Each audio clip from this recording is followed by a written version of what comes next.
Hello.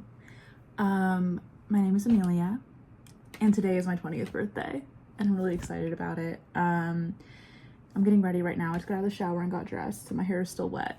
But I thought it'd be fun to do a get ready with me while I talk about 20 things I have learned to celebrate my 20th birthday. I have them all on my mirror in front of me, and so I'm gonna be like peeking over and reading them, and we're just gonna talk, get ready. Feel free to go get ready with me. I have my water bottle here, so go get your water, go get a drink, go get a snack. Get ready for your day with me. Yeah, and then the back right here, I have a candle, and so at the end of the video, we're gonna blow it out together for our birthday wish. You're getting a free wish today too. Even if it's not your birthday, you also get a wish. So I'm gonna get ready and just talk about, I'm gonna throw stuff apparently. Just talk about life lessons, and we're gonna have a great time together. I apologize for like any mess behind me. I just got back from a trip and I'm like in the process of packing for another one. I got back the day before yesterday, or yesterday, the day before. Oh my gosh. Yeah, I got back like day before yesterday. And so, and I'm leaving for another trip tomorrow. And then once I get back from that, I have like a little over a week, and then I'm going out of town for a week. So I have a busy month, but I have my mirror right here. I'm actually gonna quickly grab the charger for it and plug it up because it's not as bright as it usually is. So I'm gonna go do that really quick. I'll be right back. Okay, so the light's gonna be a lot brighter now, so I'm really sorry about any glare, but yes. So we're gonna start getting ready. I need to find like my sunscreen real quick and then we'll start. There it is. Okay. So number one, not everybody is going to like you. And that's like kind of a good thing because you don't want everybody to like you. Like there are some people who are just kind of awful. And you don't want those people to like you. You don't want creeps to like you. You don't want just like mean people to like you. You don't want that. You don't want those people to like you. And so that's good. But outside of that, sometimes even people that you like want to like you don't, and that's okay. You don't even like everybody, and you know that. You know that you don't like everybody. You probably don't hate a lot of people, but like you for sure don't like everybody. And sometimes, I know for me, sometimes it's for like stupid reasons. You know what I mean? I'm like, oh, like you were rude to me once in 6th grade and I just haven't liked you since. Doesn't mean I hate them. Doesn't mean I have ill will toward them. It just means I just don't like them, and that's just kind of how it is.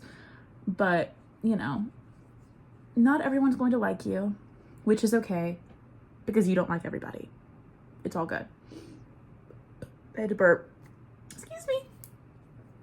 So anyway, number 2. Oh my gosh, why are this into my nose? Hold on. Okay. I'm gonna do my eyebrows while we get on to step number 2. So, not step number 2, item number 2, what the heck? Anyways, let me get a Q-tip really quick. Or a couple Q-tips. Sorry, I'm trying not to move out my drawer too much because my cord for my mirror is like over the front of the drawer and I don't want to like unplug the mirror. Okay. Anyways, number 2, everybody is in your life for a reason, a season, or a lifetime. My 8th grade senior year government teacher told me that, and that really, really stuck with me because it's so true. You know, you have people who are in your life for a reason, which is maybe, you know, you're having a bad day and like a stranger gives you a compliment or holds the door open for you and you get that kind of reassurance. Sometimes you'll also, you know, have people who kind of in the opposite direction will like say something kind of mean to you or imply something mean about you that you don't really know, but that's kind of like a wake-up call for you sometimes. That also happens. And so that's a reason. It's someone who isn't really in your life beyond performing their purpose, right? Their purpose for your life. Because obviously everybody has a big grand purpose for their life, but you also have a like reason in everyone's life that you are a part of. Like sometimes like you're, you know, like giving a compliment to the cashier or giving a big tip to the waitress at the restaurant, like that's the sign they were looking for, you know, like that's what they needed and that's what you were there for. I'm a big believer in earth angels, where you will be sent by your own, you know, like, oh my gosh, like I really need to like give that person a compliment. I really need to give this, you know, person asking for money some change. Like you get that feeling. And a lot of the time that's just because, you know, people are asking for signs, and God, the universe, whoever you believe that is, picks you out for that and lets you kind of act as an angel on earth, you know? So sometimes you're that person with reason in someone's life. And then a season is a lot of like friendships, you know, that are in your life for a long time and then kind of go away. But they're there and they're so important for that season of your life that they're a part of. Like I was really, really close friends with this girl for 7 years, and we ended up just not being friends anymore because we had grown into like completely different people. But for those 7 years of my life, she was a really, really important part of my life, you know? She influenced a lot of who I was and who I still am today, and she was so important, but she just was not, we were not compatible with each other's lives anymore, and that's okay. And then a lifetime is kind of obvious, you know what I mean? They're gonna be there forever. Whether that is your lifetime or theirs, they're going to be there for as long as they can be. Whether this is a life partner, a family member, a friend, they're gonna be there. And that's the kind of people that you really want to focus. Your seasons and your lifetimes are the people who you want to focus your energy on. You know what I mean? So, but just remember that not everybody is meant to be in your life forever, and things will always work out how they are supposed to, because that is just the nature of God, of the universe. Again, however you want to put that, that is just the nature of it, to where things will always work out how they're supposed to work out. And there's really nothing you can do about that, which is both terrifying and reassuring. So anyways, I'm done with my eyebrows. Let's go on to step 3 and point 3, which is that change is good. Not all changes feel good, whether that's a relationship ending, you getting fired from your job, you know, loss. Some of those changes suck. Some of those changes feel really good, like dropping a toxic friend, dumping your toxic partner, quitting your job that you hate, like graduating high school when you've been struggling with senioritis since you were in 8th grade. Some of those changes feel really good, some of them don't, but all of them are good. In the end, everything works out how it is supposed to work out. And I know me saying that about things like grief and loss and all of that can feel really awful. And I'm speaking from experience. That is not what you want to hear when you're experiencing those things. But as you, sorry, I need to close my door. But as you grow from them and learn from them and live in those changes, you kind of realize over time that it did work out how it was meant to work out. And these changes being good also applies to changes in yourself. Okay, next I'm using the Fenty Beauty Eavesdrops in shade 1. Shade 1. But no, like every change you experience in, you know, who you are as a person, in your circumstances, in your environment, all of those changes are leading you to the life you're supposed to live and the person that you're supposed to be. All of the changes in your life are there for that purpose, you know? So change doesn't always feel good, but change is good.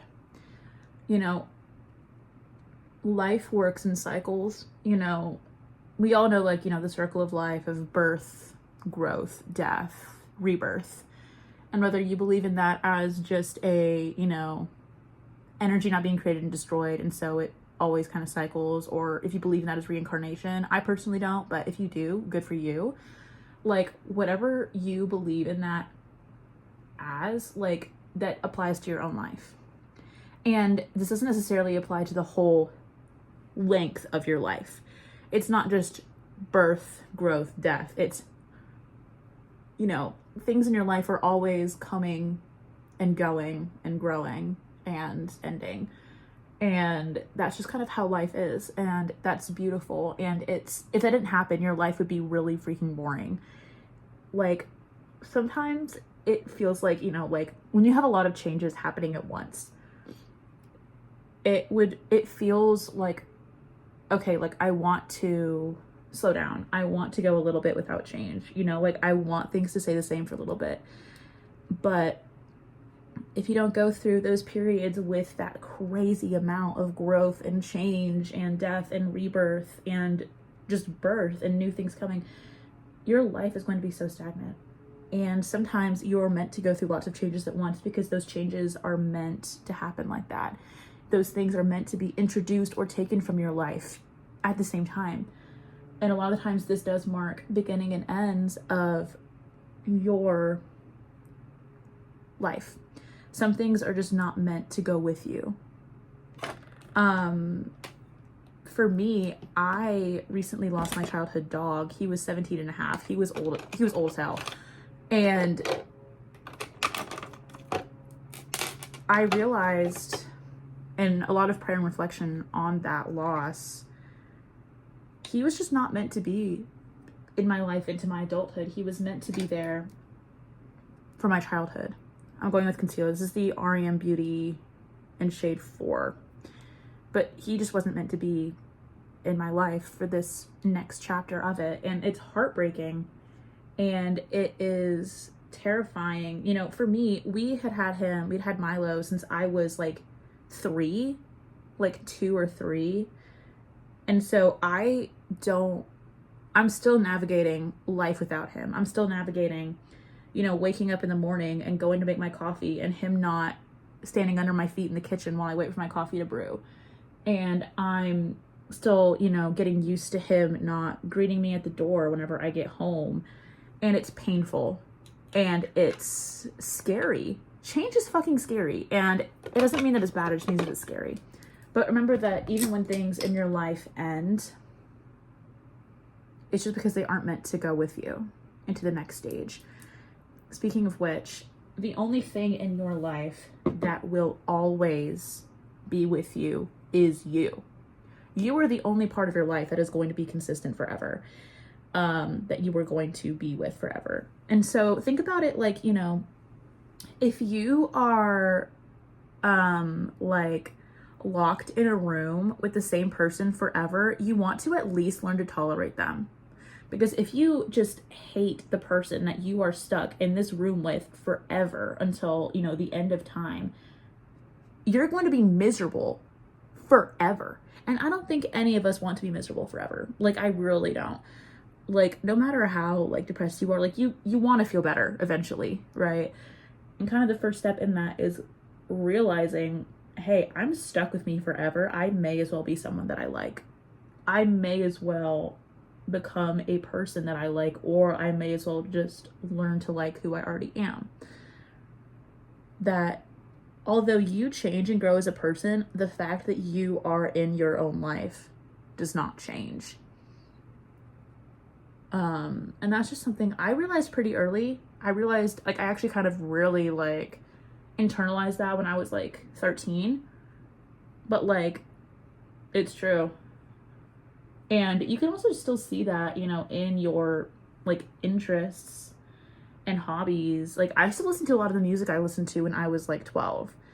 And I still have the same hobbies that I had as a kid. Like, I still love to read and go on walks, which are things I loved doing as a child. And so, in a way, my younger selves are still a part of me, and they're still with me, and they always will be. But yeah, that's just something that you need to realize and internalize. Yeah. So number 5, good intentions are key. I'm going to use like an example for this, a birthday themed example for my birthday. So let's say it's your birthday. If it actually is your birthday, let me know, and let me know how old you're turning so we can celebrate together. That'd be freaking awesome. I'm turning 20. I think I already mentioned that I'm 20 right now. What time is it? I don't know what time it is. I turned 20 at like 10:30 this morning, and I think it's like 1 o'clock, so I've been 20 for like 2.5 hours. So anyway, hold on.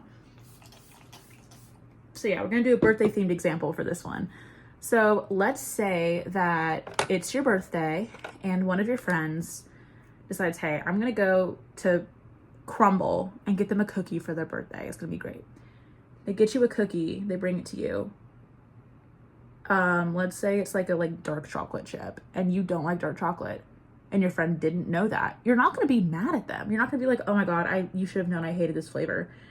You're gonna be like, oh my God, this was so sweet of you, but this, I don't really like this flavor. I don't know if I'm gonna eat it. You can have it. But you're not gonna be mad at them. You're not gonna hold that against them. You're not going to be genuinely upset at your friend for bringing you a flavor of a cookie that you don't like. Because at the end of the day, they had good, pure intentions with that. On the other hand, if you hate dark chocolate, you hate it, your friend knows this and they still bring you a dark chocolate cookie because they actually just want the cookie for themselves, but they want to seem like they're being nice, you're probably gonna be a little bit peeved. You're gonna be like, that I don't like this flavor. I don't know why this is the flavor that you got for me out of all of your options. I don't like this. And you're gonna be a little bit mad because their intentions were not pure. You know what I mean? And the same thing the same thing obviously does go for your actions. As long as you are acting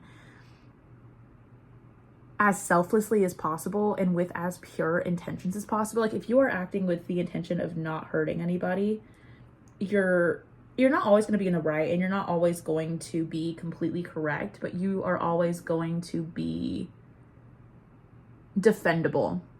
You know what I mean? So, I believe that as long as you... Sorry, I'm getting hungry, so I'm burping a lot, but I'm gonna wait till I finish doing my makeup to eat.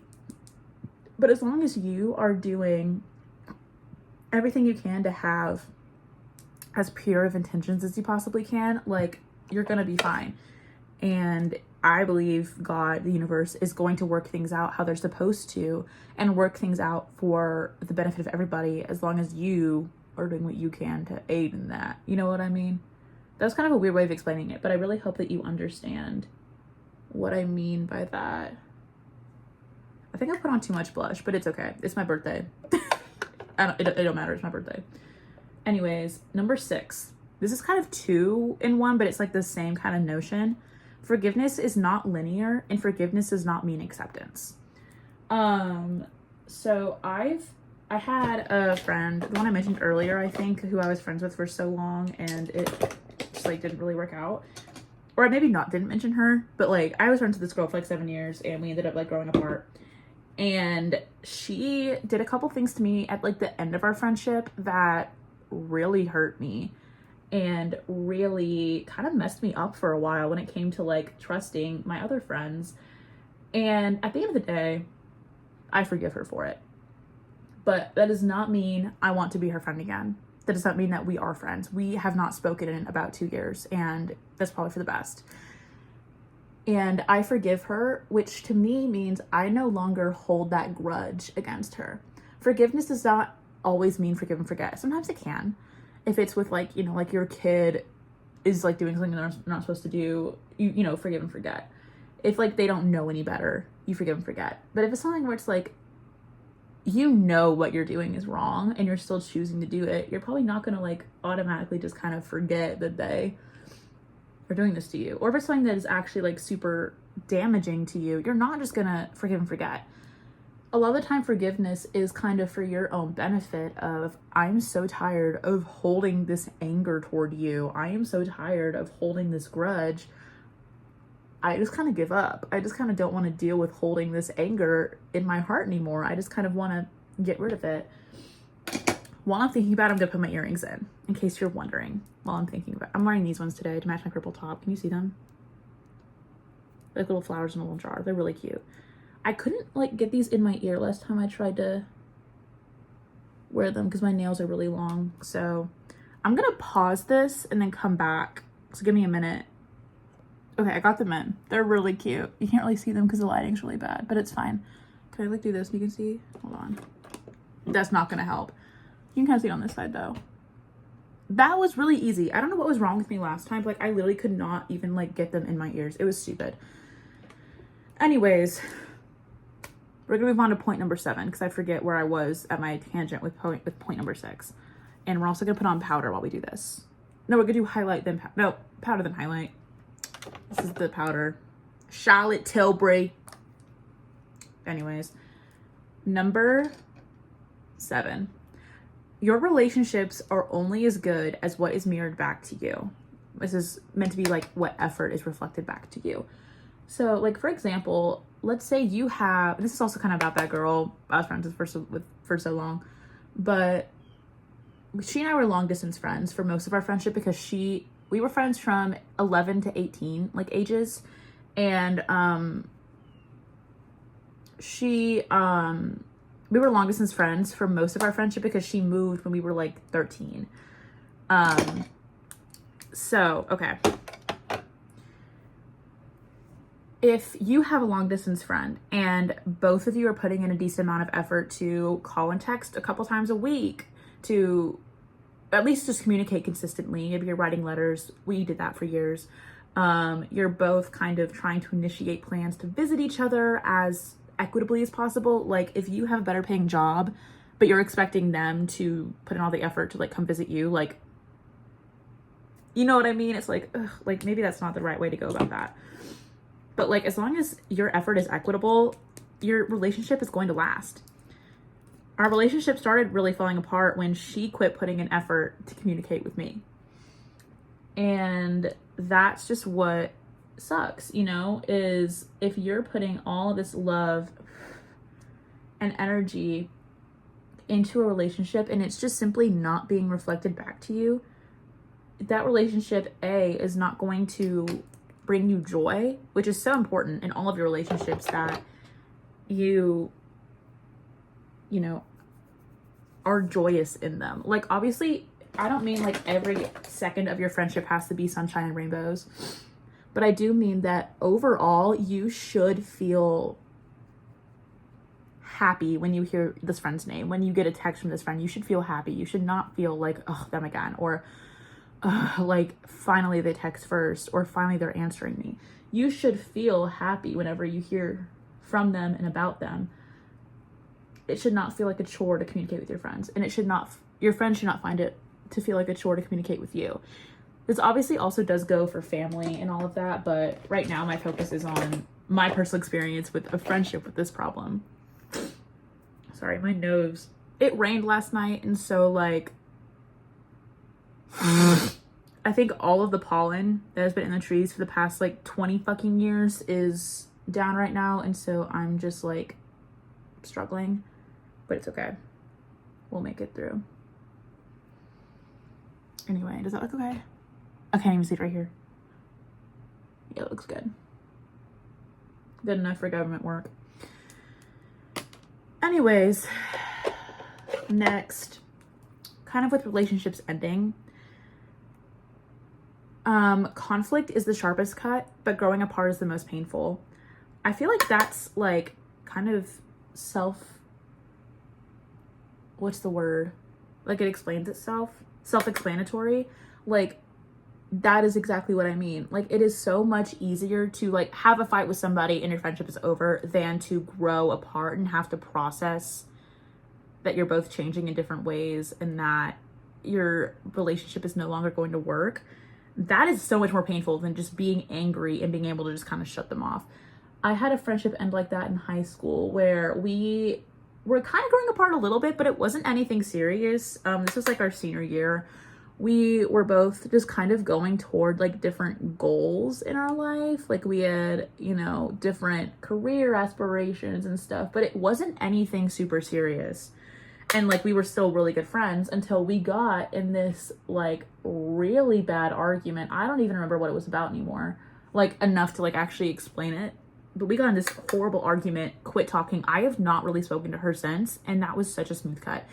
Like sometimes I'm like, oh my gosh, like I really hope that she's doing well. Like I know she got married, I know all that stuff, but it's just like I really, really hope that she's doing good. Like, oh my gosh. But like it was so much easier than if we just had grown apart and just stopped talking, because that's, you have to actually grieve the relationship, and that just stinks.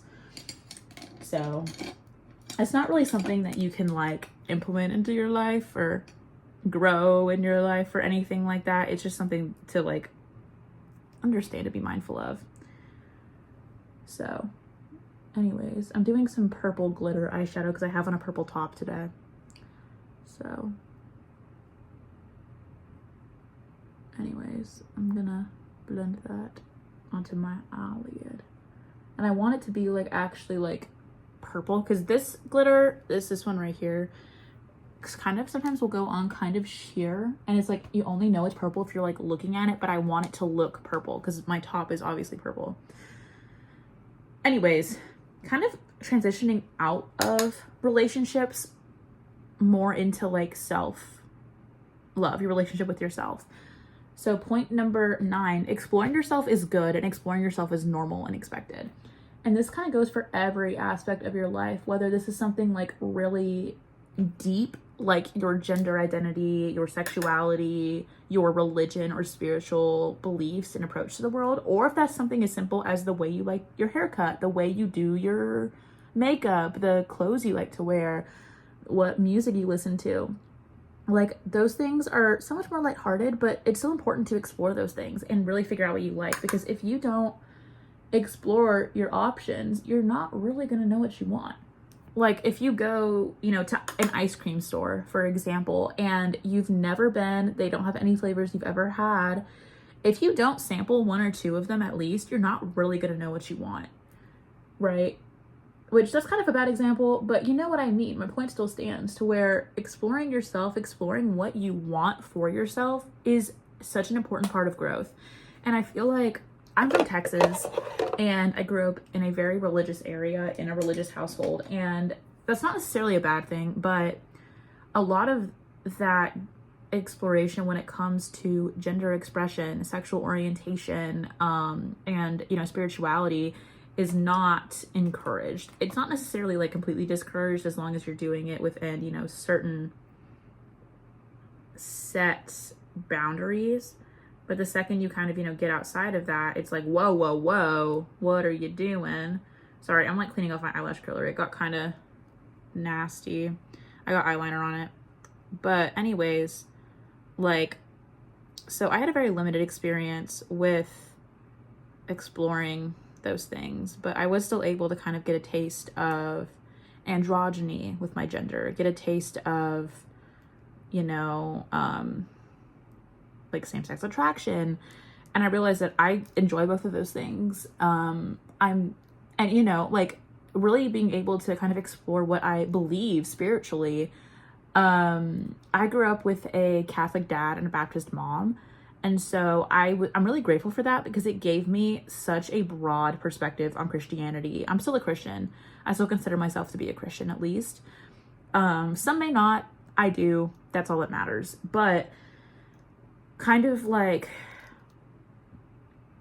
a lot of the talk of like, oh, I'm more spiritual than religious is very like vilified, which I understand when you come from a very fundamentalist religion. It's very discouraged to be a casual member of that.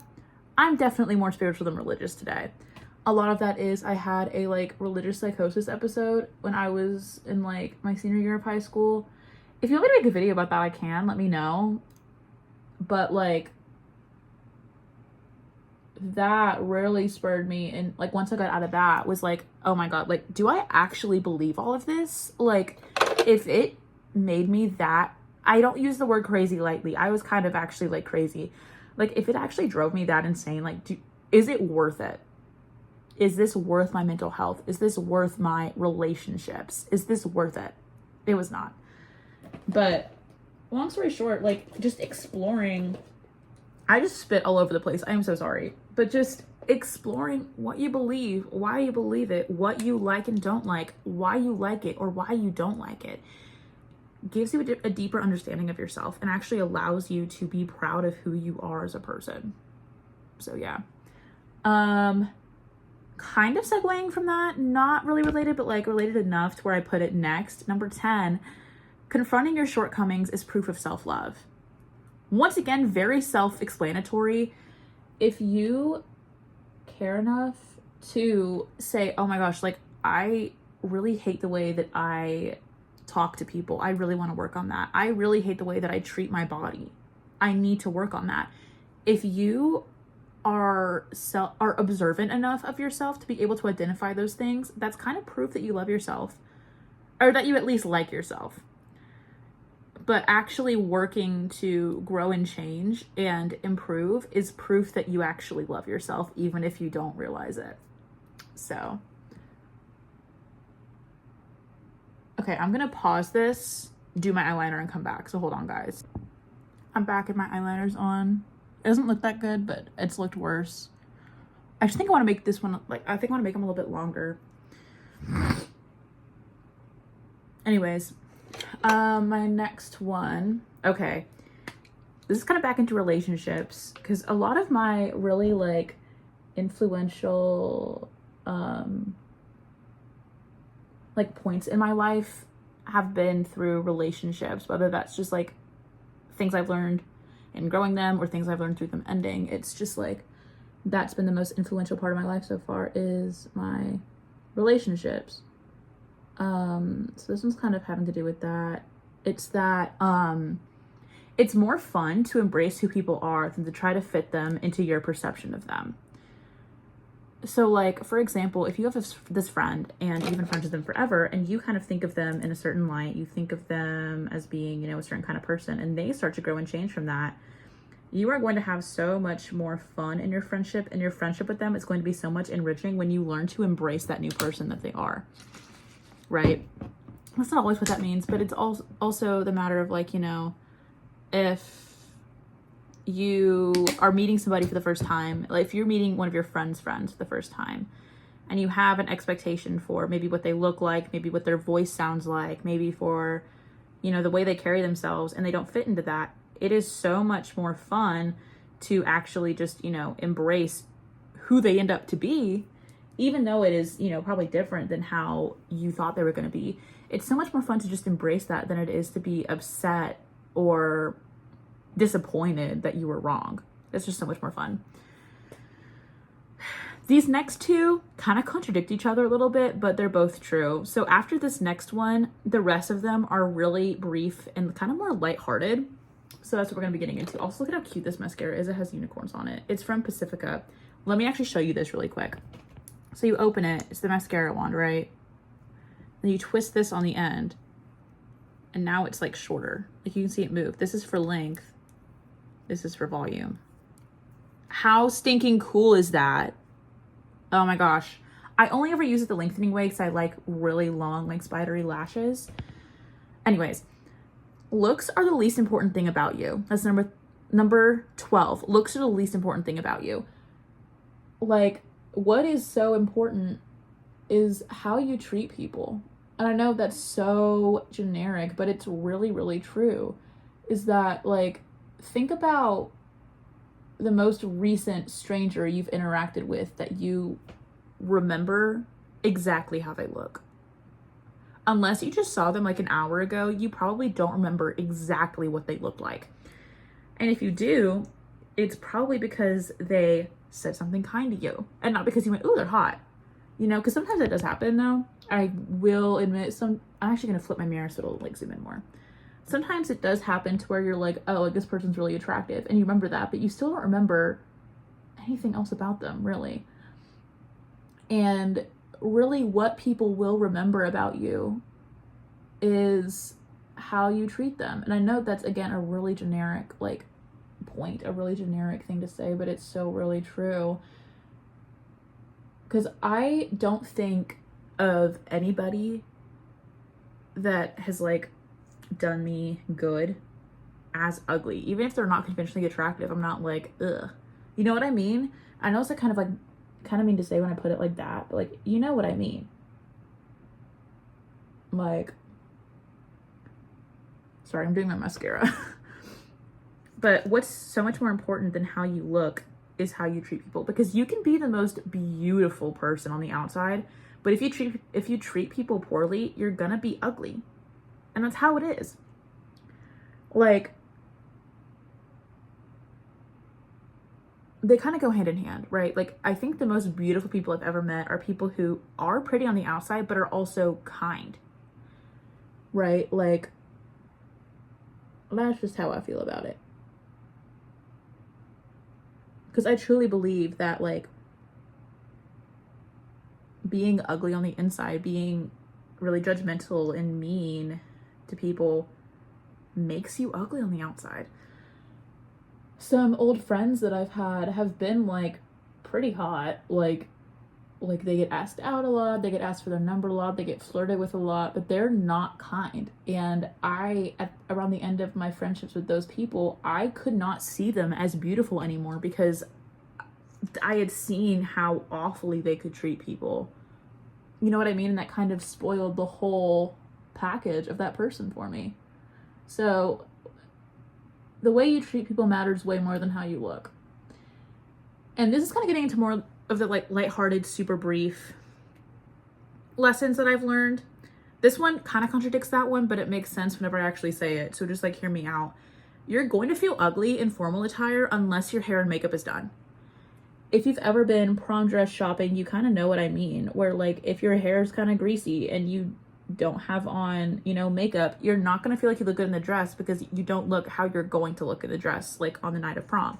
So, like, I would recommend, if you're going shopping for a dress for a formal of any kind, a wedding, a formal for a club when you're in college, prom, anything, do your hair. You don't have to go in full glam, but just put on a little bit of makeup. Do your hair, because you're actually going to feel pretty in the dresses.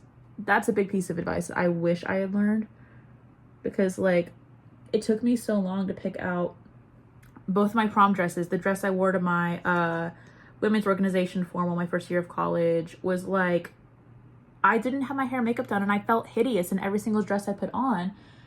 And so I ended up just kind of picking one, which I liked all the dresses I picked. But, like, once I actually got ready with them, I felt so beautiful, but I didn't feel beautiful until I was actually ready. So that's just, like, a little tidbit of advice.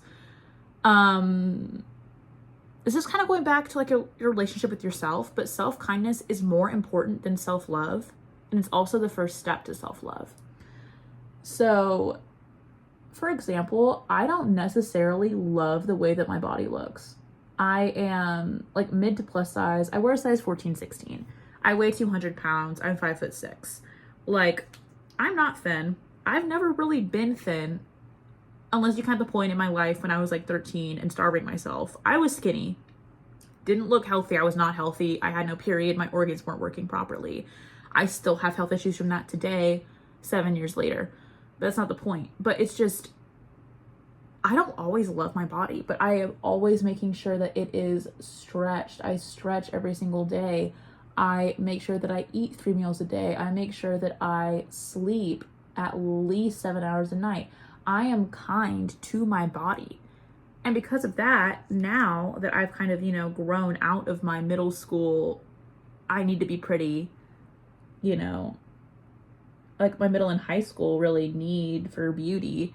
Once I grew out of that, I actually started loving my body, you know, as much as I could. Like, once you're kind to yourself, you actually will start to like yourself. And I really do promise you that. Once you start practicing self-kindness, you're also going to be able to start properly practicing self-neutrality, which is really important. You don't have to think you are the hottest bitch on the planet to think that you're pretty. You don't have to think that you are the, you know, most beautiful person on the planet to think that you're good looking. You don't have to be Mother Teresa to think of yourself as kind, but you need to learn to think of yourself as kind and pretty and, you know, all of those things in order to like yourself. Like, you need to start being nice to yourself in order to even begin to love yourself. Because a lot of the time we're seeing self-love is packaged as this unattainable goal, or packaged as a non-negotiable. You have to love yourself. It's really high pressure. especially if you're someone like me, you grew up bullied and you never learned how to even like yourself at all. How am I supposed to like be in love with myself now? This is so weird. This is not a normal feeling for me. This is not a normal way to look at myself for me. So just learn to be nice to yourself. And then eventually, once you're actually nice to yourself, you're going to start liking yourself. I promise. Next, we're going to do a little bit of like contour. I need to find it. There she is. Okay. Oh, I threw it at myself. Anyways, next up, this one is, the rest of these are very kind of surface level. The next 3 are about like beauty and stuff, like beauty routines and products. So your products don't have to be pretty or viral to work. You just need them to work. Which is very, very true. You don't need that like whipped cream sunscreen stuff. That is really cute though. I do kind of want to try it. But like this one, I literally bought at Sprouts for $10. Is probably the best sunscreen I've ever used. You don't need your products to be pretty to work. A lot of the time, I will just buy what's cheapest. I'm a clearance rack girl. I also use a lot of stuff that my mom doesn't use. I'm a little bit paler. I'm about a shade paler than my mom when it comes to beauty stuff. So whenever she orders, you know, a product and it's a little bit too light for her, I take it and I use it. And I embrace the products that I have. And if they don't work for me, I give them a new home or I repurpose them. Like I had this acne cleanser I had gotten that was way too drying for my face. It really stripped my face, but I started mixing it with my body wash whenever I would wash my back and my acne went away. And I was able to repurpose that product. But my point is, your products don't have to be gorgeous. They just need to work for you.